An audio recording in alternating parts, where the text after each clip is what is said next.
భూమి కెమెరా పట్టుకొని నాన్న అంటూ లోపలికి అడుగు పెడుతుంది.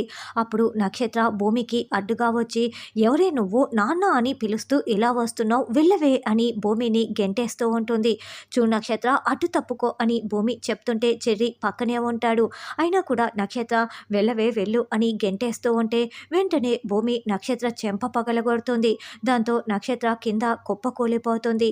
అప్పుడే శరత్చంద్ర అక్కడికి వచ్చి, నా ఇంటికి వచ్చి నా కూతుర్నే కొడతావా, ఎంత ధైర్యం నీకు అని భూమిని నిలదీస్తూ ఉంటాడు. ముందు నేను చెప్పేది వినండి నాన్న అని భూమి చెప్తుంటే, నోర్ముయ్ అని శరత్చంద్ర తిడుతూ ఉంటాడు.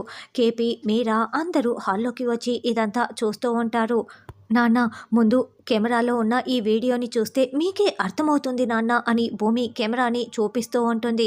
అప్పుడు శరత్చంద్ర కెమెరాని చేతిలోకి తీసుకొని, ఏముంది ఈ కెమెరాలో అని అడుగుతూ ఉంటాడు. మా అమ్మ శోభాచంద్రని చంపిన వీడియో, మా అమ్మ ఎలా చనిపోయిందో ఆ వీడియో, మా అమ్మ శోభాచంద్రని ఎవరు చంపారో కూడా ఈ వీడియోలో ఉంది.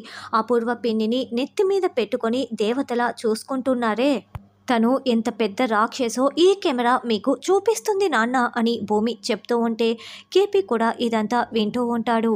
చూడండి నాన్న, ముందు దానిని ఓపెన్ చేసి ఆ వీడియో చూడండి అని భూమి చెప్పటంతో శరత్చంద్ర కెమెరాని ఓపెన్ చేసి చూస్తూ ఉంటాడు. సరిగ్గా అప్పుడే అపూర్వ గోరింటాకు ఇంట్లోకి అడుగు పెడతారు. ఇక శరత్చంద్ర మొత్తం వీడియో చూసేసి అపూర్వ వైపు కోపంగా చూస్తున్నట్లు మనకి చూపిస్తూ ఉంటారు. అయితే శరత్చంద్ర పూర్తిగా ఆ వీడియోని చూశాడా, ప్లే అయ్యిందా లేదా అన్న విషయం మనకు క్లారిటీగా చూపించరు. మరి శరత్చంద్ర నిజంగానే చూశాడా అన్నది రానున్న ఎపిసోడ్లో తెలుసుకుందాం.